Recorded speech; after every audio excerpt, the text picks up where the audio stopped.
David tried reaching out, but I ignored his calls. Seeing him struggle with guilt and loss was satisfying in a quiet, emotional way. I wasn't cruel, I was protecting my child and my life. Mason asked me one day, "Mom, are we really safe now?" "Yes, baby," I said, hugging him tightly. "We're free and we're safe. And nothing will ever take that away from us." For the first time in months, I felt peace. Betrayal had come, but so had strength. And money had helped me take back my life. Winning $60 million didn't erase the pain of betrayal, but it gave me the power to protect my son, reclaim my life, and build a future free from lies. I learned that strength isn't about money. It's about courage, patience, and knowing when to fight and when to walk away. This is my story, my journey from shock and heartbreak to empowerment and freedom.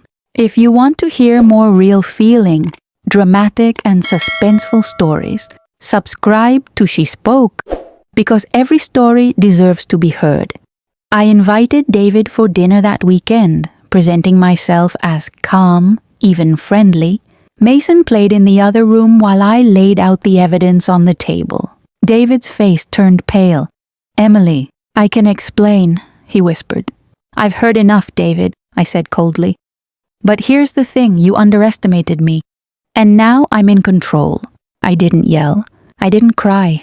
I let the evidence speak, each page a hammer striking at the foundation of our broken trust. The next day, I contacted a lawyer. I made arrangements for my share of the lottery to be completely untouchable by David. I also made sure Mason's future was secured, regardless of what David tried to do. David begged, pleaded, offered apologies, but I didn't answer. I had finally realized that money could buy freedom, safety, and a clean slate, but only if I wielded it wisely. With the lottery winnings in my hands, I moved into a new house, carefully designed for privacy and security. Mason had his space, his toys, and his world full of love, untouched by betrayal. I started new projects, investments, and even a foundation to help children in difficult situations. Every time I saw Mason smile, I knew I had made the right choice. I wasn't just surviving, I was thriving. Back at home, I sat in the living room, Mason on my lap, and stared at the lottery ticket.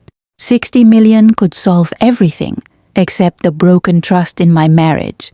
I thought of a plan, a way to take back control of my life. I started small, checking accounts, gathering information about David's work, his movements, the woman he had been hiding.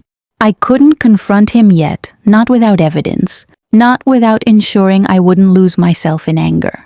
Mason, sensing my tension, hugged me tightly. "Mom, are we okay?" I kissed his forehead.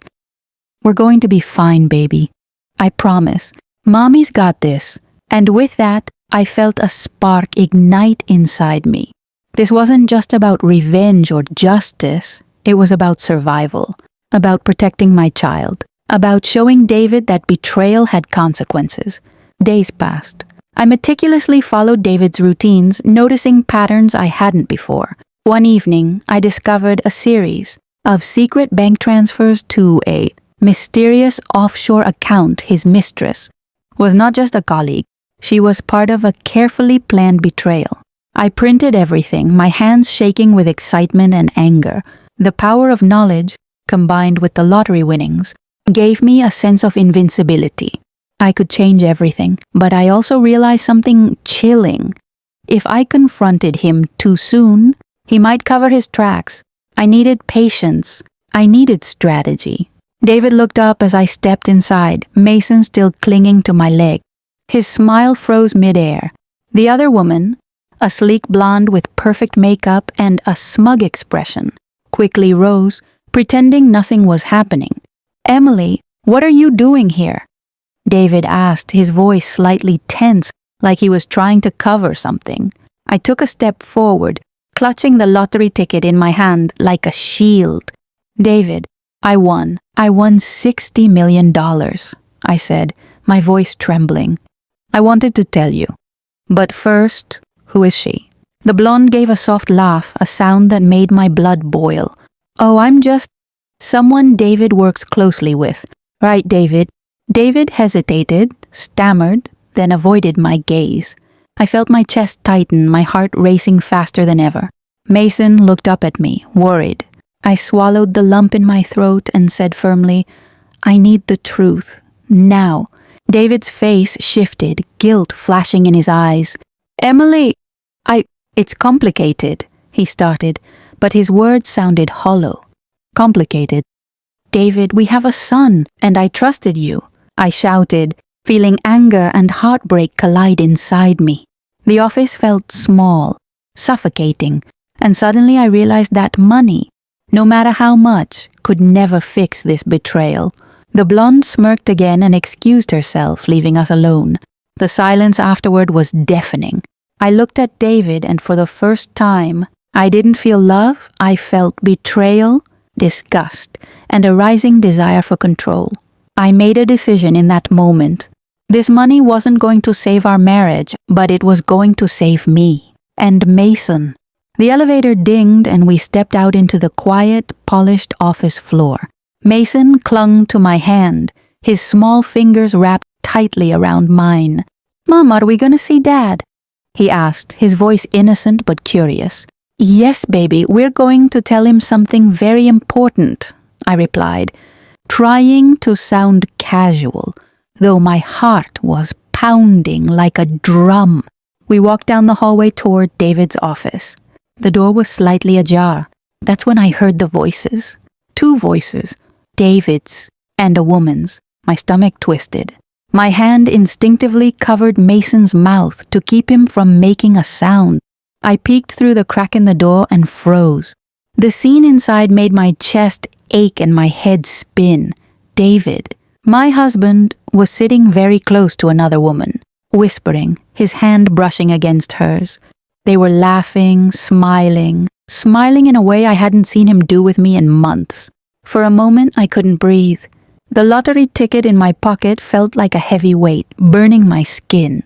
Everything I had imagined about this moment, joy, excitement, celebration, shattered into fragments of disbelief and horror. Mason tugged at my sleeve. Mom, what's wrong? His voice, so small and innocent, broke through my panic. I forced a smile, swallowing the lump in my throat. Nothing, sweetie. Let's go tell Daddy. But I knew things could never be the same. Not now.